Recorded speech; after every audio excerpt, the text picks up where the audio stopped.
Você já se perguntou por que a vida parece tão errada, mesmo quando tudo está certo?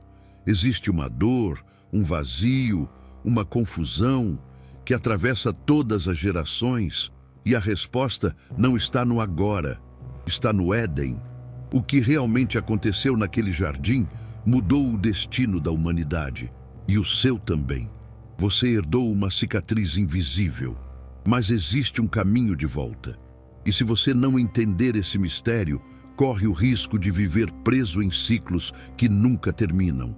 O que Deus revelou sobre o pecado original não é uma história antiga, é o retrato do seu presente e talvez o aviso mais sério sobre o seu futuro. O que você imagina quando ouve falar do Jardim do Éden? Para muitos, a imagem que vem à mente é de um lugar paradisíaco, com flores, rios e uma paz sem fim. Mas será que o Éden era apenas um cenário bonito? A Bíblia nos mostra que ali existia mais do que natureza exuberante. Era o palco de uma batalha espiritual silenciosa. Deus plantou aquele jardim com propósito. Um espaço onde o ser humano teria comunhão direta com o Criador. Isso por si só já nos revela que o Éden não era apenas um lugar físico, mas também um ambiente espiritual de revelação e responsabilidade. Deus criou o homem à sua imagem e semelhança e o colocou naquele jardim como um sacerdote sobre a criação. Adão não era apenas um jardineiro, ele era um representante de Deus na terra. Sua missão ia além de cuidar das plantas. Ele devia proteger o Éden, cultivar a comunhão com Deus e guardar aquilo que lhe foi confiado. O termo guardar em hebraico tem a ver com vigilância, como um soldado que protege um templo. Isso muda totalmente nossa visão do Éden. Ele era um santuário, um território santo, e Adão tinha o dever de zelar por ele contra qualquer invasão. Mas ali também estavam duas árvores, a da vida e a do conhecimento do bem e do mal. Essas árvores não eram mágicas, mas simbólicas. Elas representavam escolhas espirituais. A árvore da vida apontava para a dependência de Deus como fonte de sabedoria e eternidade. Já a outra oferecia autonomia, independência, o saber por si mesmo. Comer dessa árvore era, na verdade, um ato de rebelião disfarçado de desejo por conhecimento. E aqui começa o verdadeiro mistério do pecado original. Não se tratava apenas de um fruto proibido, mas da decisão de viver separado de Deus. O diabo não apareceu com violência ou ameaças, mas com uma pergunta sutil. Foi assim que Deus disse? Ele não negou diretamente a ordem de Deus. Ele a distorceu, lançou dúvida, introduziu desconfiança. Satanás é mestre em desfigurar a verdade com um tom de espiritualidade. Ele não ofereceu o mal escancarado, mas uma versão atraente da liberdade. Eva caiu porque quis algo bom, sabedoria, mas por um caminho errado. Isso nos ensina que o pecado raramente parece feio no começo. Ele sempre vem disfarçado de algo justo, necessário ou desejável. E quando Adão come do fruto, algo quebra dentro dele. Não é só a desobediência, mas a quebra da confiança, da aliança, da comunhão. Eles se escondem, se cobrem, se calam. O homem que antes andava com Deus, agora teme sua presença. O pecado original não foi apenas o primeiro erro da humanidade. Foi uma troca de senhoria, do governo de Deus para o governo do eu. Foi ali que o coração humano começou a se fechar, a mente a se obscurecer e a vida espiritual a morrer. O que realmente aconteceu no Éden foi uma ruptura cósmica e as consequências se espalham até hoje.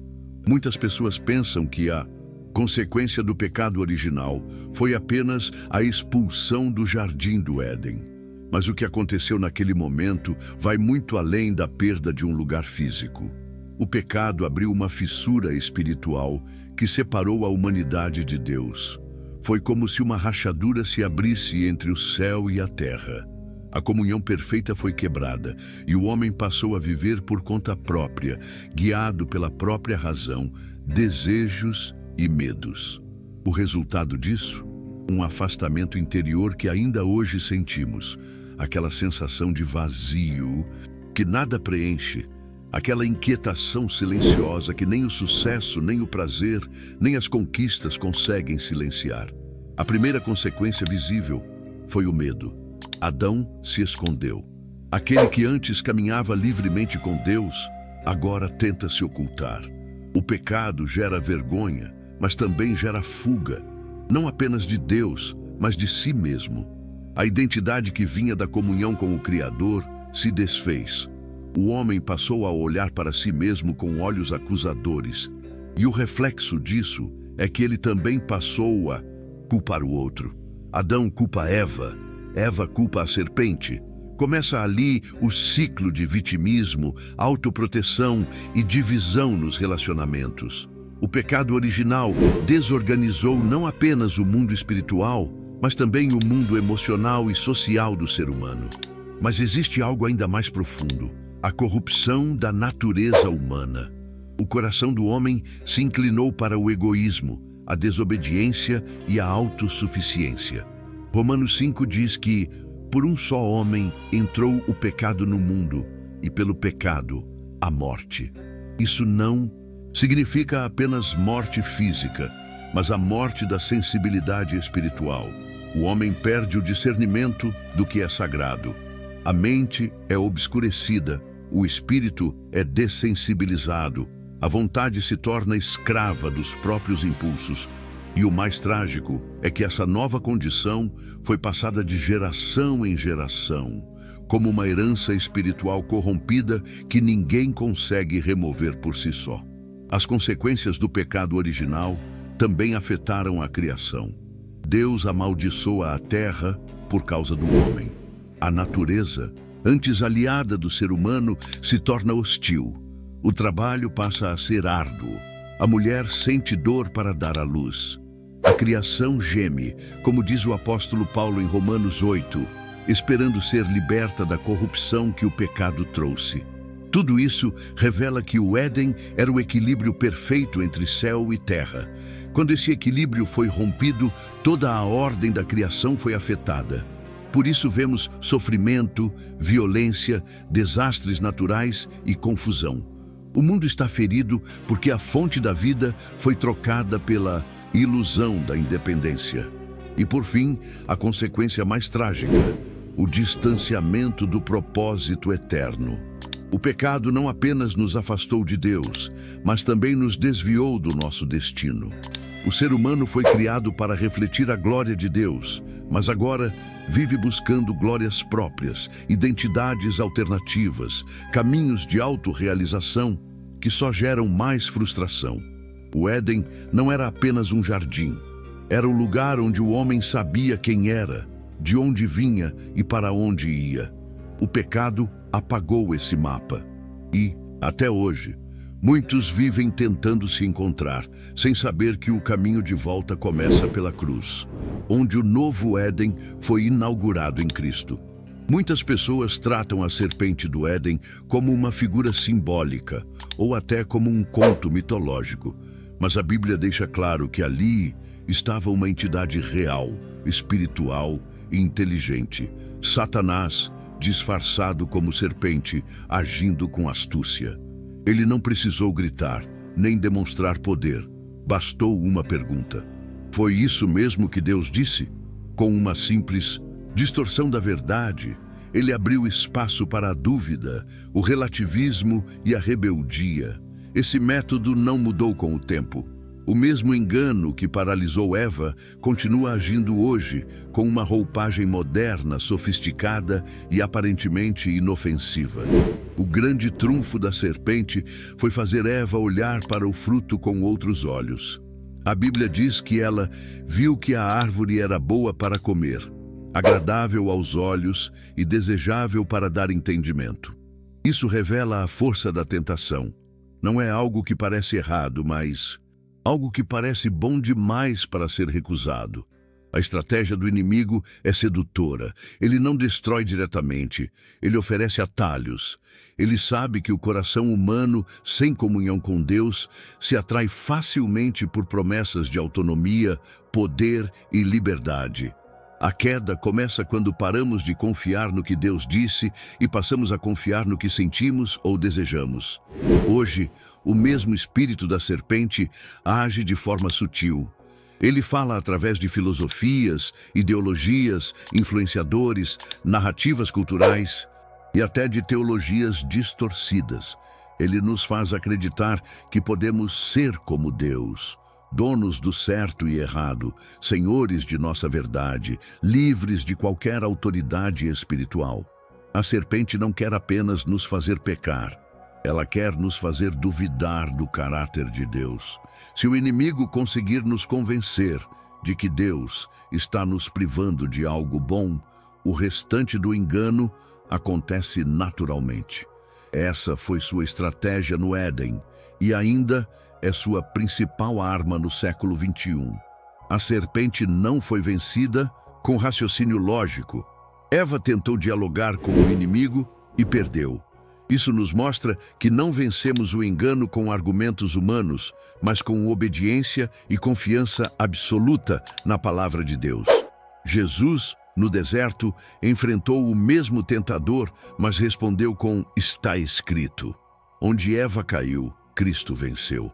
Ele mostrou que o único antídoto contra a sedução do engano é a submissão radical à verdade eterna. A serpente oferece atalhos, mas o Espírito Santo nos guia pelo caminho estreito da fidelidade. E esse caminho, embora pareça duro, nos livra do laço da morte. Enquanto não reconhecermos que ainda estamos sujeitos às mentiras do Éden, continuaremos tropeçando nas mesmas promessas falsas. O engano mais perigoso é o que parece espiritual. Por isso, discernir os métodos da serpente é essencial para viver em santidade. Ela ainda sussurra dúvidas, ainda disfarça egoísmo de liberdade, ainda veste o orgulho com roupas de autenticidade. Mas quem anda com Cristo, que esmagou a cabeça da serpente na cruz, aprende a identificar o veneno escondido nas palavras doces. A batalha do Éden continua hoje, mas agora temos o Espírito da verdade ao nosso lado. Mesmo em meio ao juízo, Deus não deixou o homem sem esperança. No próprio Éden, logo após o pecado, Deus pronunciou uma promessa que ecoa por toda a Bíblia. "E porei inimizade entre ti e a mulher, entre a tua descendência e o descendente dela. Ele te ferirá a cabeça, e tu lhe ferirás o calcanhar." Gênesis 3:15. Este é o primeiro anúncio do Evangelho, conhecido como o proto-evangelho. Em meio à queda, Deus revelou que um descendente viria para esmagar a serpente. O pecado trouxe ruína, mas Deus imediatamente declarou que o resgate estava a caminho. A justiça viria, mas também a graça. É impressionante ver que a primeira profecia sobre Jesus foi feita no momento do maior fracasso humano. Isso revela o coração de Deus. Ele não é pego de surpresa pelo nosso pecado, nem desiste de nós por causa das nossas falhas. No instante da queda, Ele já tinha preparado a salvação. A cruz não foi um plano B. Ela estava no plano desde o princípio. O descendente da mulher é Cristo. E a promessa do Éden é a semente que floresce ao longo de toda a história bíblica. Do ventre de Eva ao ventre de Maria, Deus traçou um caminho de redenção para restaurar aquilo que foi perdido. Deus poderia ter acabado com tudo ali mesmo, mas Ele escolheu dar continuidade à história. Isso nos ensina que mesmo no vale mais escuro das nossas escolhas, ainda pode nascer uma promessa de restauração. A queda foi real, profunda e dolorosa, mas não foi o fim. Deus começou a costurar com fios de misericórdia o manto da redenção. Cada geração, cada profeta, cada símbolo do Antigo Testamento apontava para esse filho prometido. No Éden, Deus cobriu Adão e Eva com peles de animais, o primeiro sacrifício de sangue da história. A mensagem era clara. Alguém inocente teria que morrer para cobrir a culpa do culpado. E esse alguém é Jesus. Ele é o novo Adão, aquele que não falha onde o primeiro falhou. Ele não apenas vem ao mundo como homem, mas como descendente direto da mulher, sem a intervenção do pecado herdado de Adão. Nascido de uma virgem, ele cumpre cada detalhe da profecia do Éden. Ele pisa na cabeça da serpente ao vencer o pecado, a morte e o inferno. E embora tenha sido ferido no calcanhar, crucificado e moído pelos nossos pecados, sua vitória foi definitiva. A cruz é a árvore da vida que nos foi restaurada. No lugar da árvore do conhecimento que nos condenou, Deus nos oferece agora a árvore da redenção. A promessa do Éden não é apenas uma profecia do passado, é uma âncora para o presente e uma esperança para o futuro. Saber que Deus declarou a vitória no mesmo cenário da queda muda tudo. Significa que mesmo nos nossos próprios Édens arruinados, Ele continua falando de restauração. O pecado original abriu uma ferida profunda na humanidade, mas a promessa de Gênesis 3:15 nos garante que essa ferida não é eterna. Em Cristo, o caminho de volta ao Pai foi reaberto. A redenção já começou, e ela nos convida a caminhar com aquele que venceu no nosso lugar. O Éden não era apenas um lugar físico, era o símbolo da comunhão perfeita entre o Criador e a criatura. Era onde Deus falava com o homem, onde não havia culpa, medo nem morte.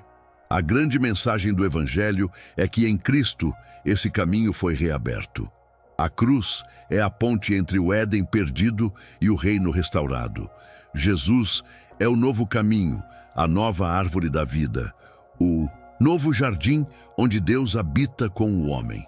A promessa do Apocalipse é clara. Ao vencedor darei o direito de comer da árvore da vida que está no paraíso de Deus. Ap 2:7. O Éden não foi destruído. Ele foi reservado para os que são redimidos. A nova aliança que Deus estabelece através de Cristo não apenas perdoa os pecados, mas também regenera o coração. O que foi corrompido pela desobediência de Adão é restaurado pela obediência perfeita de Jesus. Em Romanos 5, Paulo contrasta os dois. Por um, veio a morte, por outro a vida. A cruz não é só um altar de sacrifício, é também um jardim de reencontros. É ali que Deus nos espera, como esperava Adão ao entardecer. Mas agora não somos mais expulsos. Somos recebidos de volta. O véu foi rasgado, o acesso foi restaurado, e o Espírito Santo agora habita dentro de nós como sinal dessa reconciliação. Caminhar com Cristo é mais do que viver uma religião. É voltar ao estado original de comunhão diária com Deus. É redescobrir quem somos, para que fomos criados e qual é nosso destino eterno. A nova aliança transforma a identidade do homem. De escravo do pecado, ele se torna filho de Deus. De condenado, ele se torna herdeiro. De afastado, ele se torna íntimo. O espírito que antes pairava sobre o caos, agora habita dentro do coração regenerado. O homem que se escondia, agora pode correr ao Pai sem medo. O Evangelho é, em sua essência, a história do retorno ao jardim, mas dessa vez com um Salvador ao nosso lado. Mas esse retorno exige uma decisão. O caminho de volta ao Éden não é automático. Ele é trilhado pela fé, arrependimento e obediência. Jesus disse: "Eu sou o caminho, a verdade e a vida. Ninguém vem ao Pai senão por mim." Isso anula todas as tentativas humanas de restaurar a comunhão com Deus por meios próprios. Não é pela moral, nem pela tradição, nem por boas intenções. É pela graça, por meio da fé. É por reconhecer que estávamos nus, perdidos e iludidos, e que somente o sangue do Cordeiro nos reveste novamente com dignidade. O novo Éden não é apenas uma promessa celestial, mas uma realidade que começa agora. A nova aliança em Cristo não nos leva de volta ao jardim físico, mas nos conduz a algo ainda maior, a comunhão eterna com o próprio Deus. Em Apocalipse 21, vemos o clímax da história. Eis que o tabernáculo de Deus está com os homens. A história que começou com a expulsão do homem do Éden termina com Deus habitando com os homens em um novo céu e nova terra. A dor da queda será completamente curada. A serpente será calada para sempre, e todos os que foram lavados pelo sangue do Cordeiro entrarão no jardim eterno, onde não haverá mais lágrimas, nem morte, nem separação. O Éden será restaurado para sempre. Você não está aqui por acaso. Essa mensagem chegou até você porque o Espírito de Deus está te chamando de volta ao jardim. O pecado original foi real, mas a promessa da redenção também é. Jesus não veio apenas consertar o que foi quebrado. Ele veio te conduzir de volta à presença do Pai. A pergunta agora é: você vai continuar fugindo ou vai deixar Deus te vestir com graça, como fez com Adão?